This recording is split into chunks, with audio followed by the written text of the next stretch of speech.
How to change the refresh rate on Android. This tutorial shows you how to switch it between standard and adaptive, depending on what your device supports. First, open the Settings app on your Android device. From there, scroll down and tap Display. After that, tap Motion Smoothness. At this point, you'll see two options, usually labeled Standard and Adaptive, depending on your device.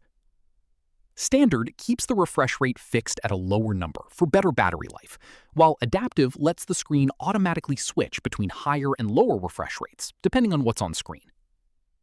From here, tap whichever option fits what you're looking for. Following this, the change applies instantly, so you can back out of settings and notice the difference right away when scrolling or using apps. Keep in mind that a higher refresh rate looks smoother but can drain your battery faster, so adaptive is usually the better balance for everyday use. That's how you change the refresh rate on Android. If this was helpful, give it a like, subscribe for more tutorials, and tap the bell so you catch the next one. See you then!